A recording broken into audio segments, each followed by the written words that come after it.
Welcome back to Feedback. All right, the feedback experiment continues for a Monday, the second night of Hanukkah. Peace to the Jews. Nik Carter and Alan Light here. We are joined by two of our favorite friends. We like to refer to them as dysfunctional members of our feedback extended family. The great David Wild and the one and only Susanna Hoffs. Perhaps you know her from bands such as the Bangles, to talk to us about this show coming up on CBS. On CBS Wednesday, Homeward Bound, a Grammy salute to the songs of Paul Simon. So you're going to be there, and Garth Brooks and Trisha Yearwood, Brad Paisley, Billy Porter, Sting, the Jonas Brothers. So I guess a question, why are we tributing Paul Simon now? Or is this tied to anything, or is it just because he's Paul Simon and he's awesome? I think being awesome is enough of a reason. It's like we do a lot of in my world. I call Susanna for anniversaries of things, not for her. I called for her anniversary this year, I think, because we did a podcast with her. But no, usually it's an anniversary. But this is just because Paul Simon is arguably, he's in the top 3 or 4 of all time to me. So that was reason enough. And interestingly, we are paying tribute to the songs of Paul Simon. Right. I think that's his desire to keep it. It's about the songs. Right. And it's about having people like Susanna Hoffs come and rock the house with the Hazy Shade of Winter, which doing these shows, I've called her twice and begged her to pay tribute. Well, I didn't even have to beg for Prince and for Paul Simon, which those are 2 challenging artists to perform the songs of. And both times Susanna has hit it out of the park. Well, both times she's had songs that she's got some history with. I mean, Susanna was there part of you that was like, okay, I'll do it, but I don't want to do Hazy Shade of Winter. Give me something else. I'll do it, but I'll do Only Living Boy in New York. Oh, well, I love Only Living Boy in New York. But no, I was so honored when David called and asked me to do Hazy Shade of Winter, because the song is so important to me and was so kind of part of the Bangles journey. And it went all the way back to like me graduating college at UC Berkeley and coming back to LA with this mission in my head to do music. And because I'd been an art major, I'd done a lot of theater and dance, and then I was making painting and doing all this stuff. And I'd been collaborating with David Roback, who was my friend who ended up forming the band Mazzy Star. Maybe you know their stuff. But I was starting to get immersed in the local scene, the club scene. I went to see the Go-Go's a bunch of times, and everything was kind of coming together. But at the same time, I was working a day job at my musician uncle, Carmi Simon's little ceramics factory. And I would sit alone in a room sanding these little ceramic things. And I was so lonely that I just had the radio playing all the time. And one day on KEarth 101, can you hear those beeps when they come through? I don't mean, no, you can't. Okay, good. It's emails. Okay. So one day I'm sitting alone in this dark room, sanding ceramics, and I'm listening to KEarth 101 and the only living boy. And Hazy Shade of Winter comes on.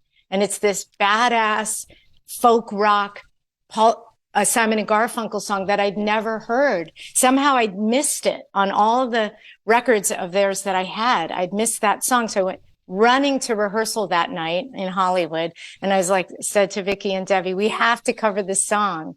And Vicky was a huge, or is still a huge Simon and Garfunkel song, but that one never had occurred to her to cover. We used to cover a lot of songs as a way to kind of get our sound. And it became a staple in our club set. But it wasn't until the movie Less Than Zero that we had a chance to record it. And I can tell you that story later. Well, I was going to ask you about that because, I mean, this is the first time I've ever asked you about this. I mean, we've talked a bunch, and I saw the band so many times, and I was like, Johnny Punk Rock Alternative. I saw you guys open for The Beat. I saw you guys open for The Police. Yes. And I remember when that cover came, I was a little bit shocked, and I was thinking, oh, this must be a Rick Rubin thing or something like that. Yeah. But I wondered how many people because again, that was like the height of your powers. How many kids thought that was an original Bangles song? I think they did. I mean, I think they somehow assumed it. Weirdly, I went back through, I Googled today because I remembered that in the early club days. So I had been working this little factory job, and the Bangles put that song in our set, and we were starting to work our way up to playing the Roxy, and Robert Hilburn gave us a terrible review calling out our version of Hazy Shade of Winter. I looked it up today as plodding and punchless. I made a note of it. Who gets last laugh on that? You show him. Here's a more important review: is when Paul Simon was came backstage during rehearsals.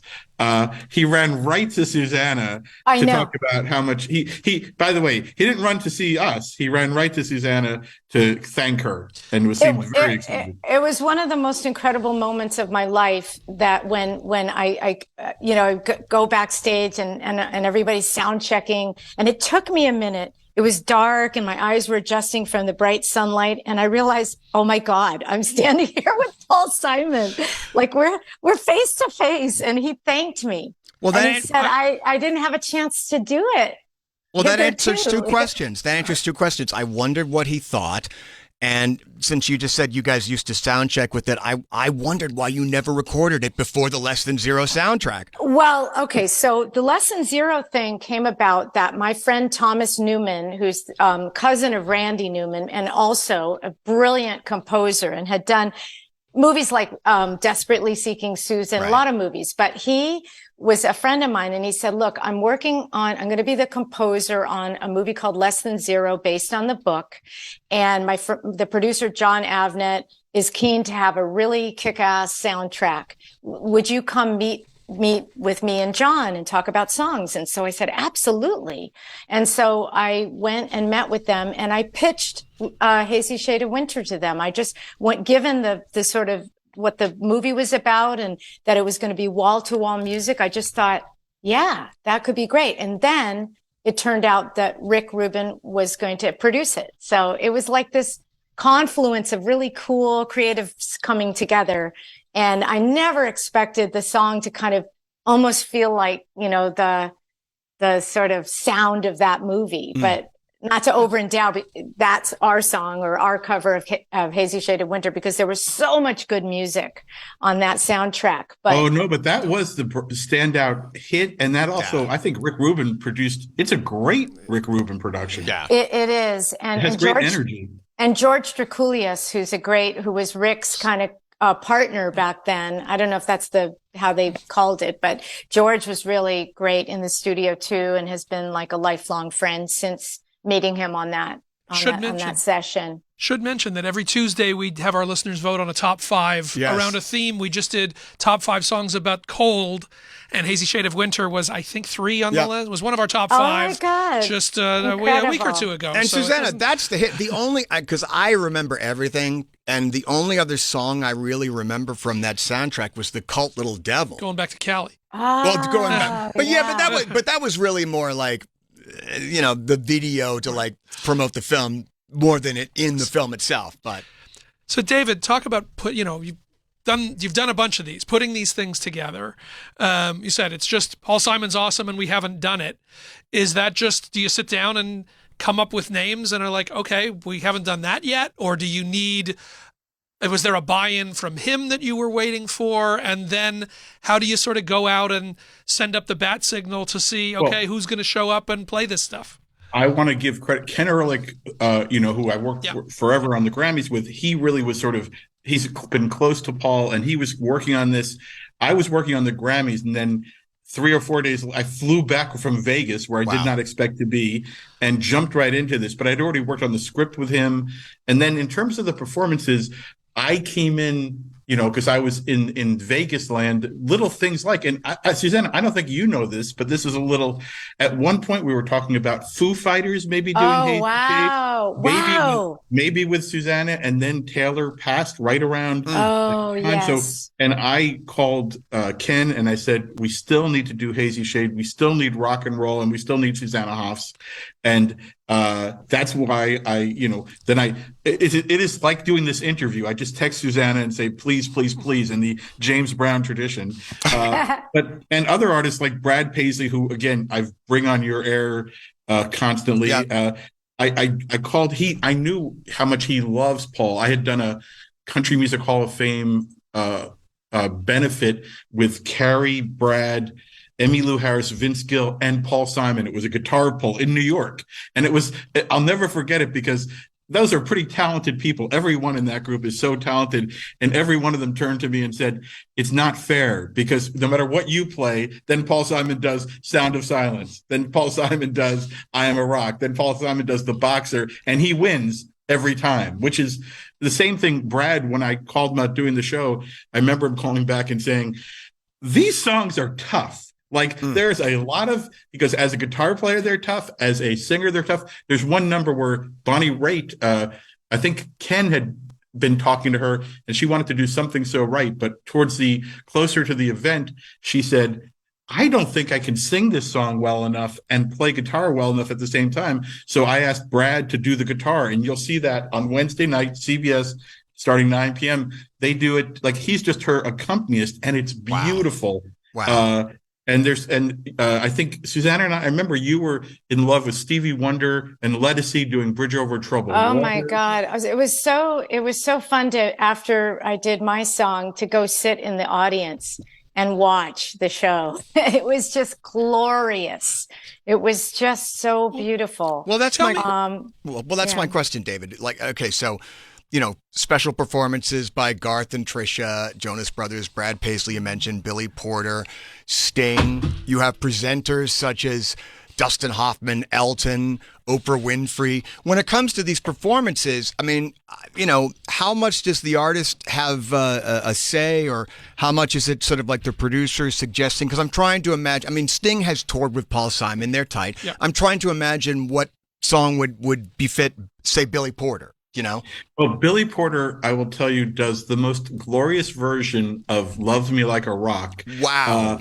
But does it with his own truth. So it's with Take Six, but he tells a story about why the song means something to him, and it's wild and fantastic, and that's brilliant.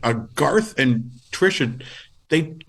Garth talks about what Paul Simon means to him, and then they do The Boxer, and it is just stripped down. And then others like I know Ken and I were talking about who could do the Graceland stuff, and there's a whole group of artists that did it, but we didn't have someone to do I think You Can Call Me Al, and I just was going on YouTube like the kids do today, or like the kids did 10 years ago, and saw, Dave Matthews, does You Can Call Me Al, and I didn't know that he had done that. I think it was at Carnegie Hall. I was watching, and I was like, "Oh my God, this is," because it's again a guy who grew up in South Africa, and you'll see that it's sort of a collaboration with Angelique Kidjo, Take Six. It's like a bunch of people with Jimmy Cliff, who Paul. It's like I think my observation was Paul seemed most excited when he saw Jimmy Cliff and Susanna Hoffs. Wow. So he's apparently that's the sweet spot. Standard. That's the gold standard. So, Susanna, oh my God, that Jimmy Cliff album that we all listened to in the 70s. Soundtrack, the soundtrack is amazing. I was gonna say you have to either do Sitting in Limbo or The Harder They Come Now. That's it. You have to. I have a demo of myself singing Sitting in Limbo. Actually, I'm preparing to put out all these demos at some point when my book's out and I have time to go through all these cassettes. I'm going to archive this stuff because I have that's one that I covered. See that, when her book is out in April, and then the movie will be out an hour later. Yes. The novel for which the movie rights are already sold. I just want to say though, Nick Stradamus knows all. He called it. You called it. So Susanna, I actually just turned in the screenplay too because anyway, I've been busy.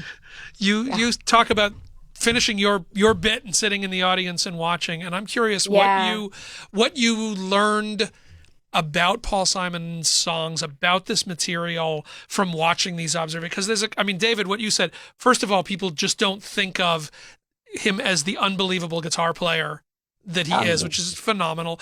And the other thing is, when my son was young, he didn't really respond to a lot of like the singer-songwriters first. Like it took him later that he grew up and got into a Neil Young or whoever, but he always loved Paul Simon.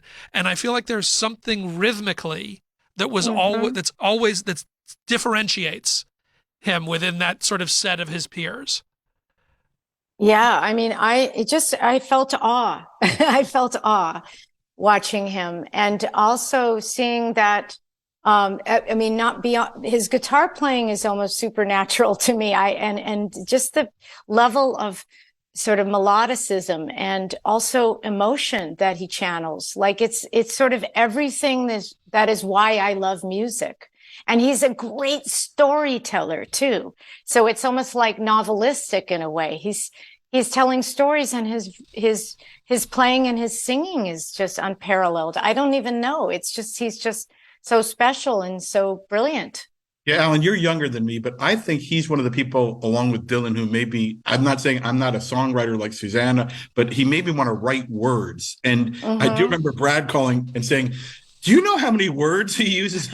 It's like, there's so much language. And the amazing thing is, a lot of the material we're covering is the classics, but the truth is, and I'm sure you're both aware of it, and Susanna, this guy has kept pushing himself in interesting directions. And some of my favorite work is recent stuff. The recent albums are fantastic. The recent albums are so consistently good in a way that it's hard to point to people that many years in and that age who are still, as you said, pushing their writing and working that hard.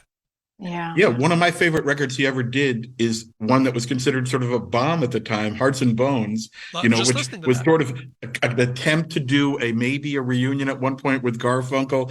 And I listened to that record more than I listened to almost anything else. I absolutely love it. Well, Susanna, as an artist, as a songwriter yourself, did you find yourself more drawn to sort of this Simon and Garfunkel Paul Simon writer, or just Paul Simon, who really is, it's very, very different vibe solo, really? I mean, both, really. I mean, it was, it seemed like Paul just kept almost reinventing himself. Yeah. Like he just was always searching and learning and loving music and discovering. There was this sort of energy that one imagines when somebody does that they just keep going, and and there's so much sense of joy in it. I don't know. It's just so rare. And his oeuvre is just so huge, when you think of it. It's Alan, you're too young. You're too young to remember this, but it was probably 3 or 5 years before you got there. When I first got to Rolling Stone, I was there the day Graceland, the advances came in, and I remember putting it on an advanced cassette in my office and going, "What the F? Yeah. It's sort of like Saul Bellow is making a world music album. Right. It was like Philip Roth is making, African rhythms. It's like, it's a wild endeavor. And it's become so, like, to my kids, it's part of the fabric of what world music, how it reached them. But it's crazy to think how daring it was. How much Paul do we get in this special? Does he just come out and sort of do a blessing performance, or is there a decent bit of him on stage? There's it's a fair amount. He's the end. It builds to Paul. But I will say what's interesting to me is the performance is very Paul, because he gives you the classic, I think, or two that you want. And then he does my favorite song, maybe, and he does it with Rhiannon Gibbons. And it is beautiful. And surprising, and sort of a statement that I'll tell you what it is. It's American Tune, which I think was a very profound post-Vietnam statement, but it's sort of, he recast it for today with her, and she's brilliant and he's brilliant. That was so great. I just remember when I talked to Big Daddy Kane about this, when he did Me and Julio, and he had Big Daddy Kane and Biz Markie in the video. I'm like, what are these rappers doing here? He's just looking completely out of place. All right, tell us about the book before we go. Yeah, Susanna, please. Oh, my book. Oh, okay. Well, it's the character is a kind of washed up one-hit wonder musician. I figured I'd write about a musician because it's something that I know. And I don't want to say too much more. It's very sexy and romantic. And so it's about love and music. And it's a novel. It's a fiction. And it's mostly set in the UK. Yeah. And so it was just, it was a labor of pure love. And I want to keep going with that. It was just something I dreamed of doing my whole life. I've always loved being lost in a story, whether it's a story inside of a song or it's a film or a TV series. I've just, I'm always got an audiobook going or music going. I don't know. I'm just one of those people who's drawn to that. So I finally just took a chance, and I never knew what would happen with it, but why it a novel? exceeded my dreams. Why a novel? Why a novel as opposed to, like I said, I've seen you so many times. I've seen you just like, I would love to see, your story and the Bangle story and everybody, and like you being part of the scene from Paisley Underground on. Well, that might happen at some point. Like there might be a documentary or something in the works. Right on. Yeah. But I just love books. I love fiction, and I've been a reader since I've been a little kid. And so I got an audiobook going, and I like fiction. So I thought it had just been this lifelong dream to write a novel. So one day I woke up and my kids were sitting there and they're like, "Mom, stop talking about it. Just do it." And I was like, "Yeah, why don't I?"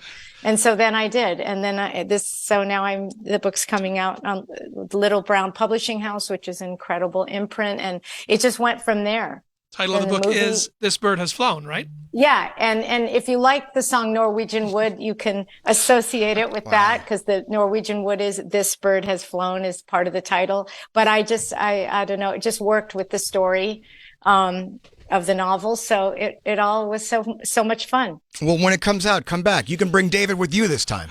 Yay! She would. Yeah, she isn't.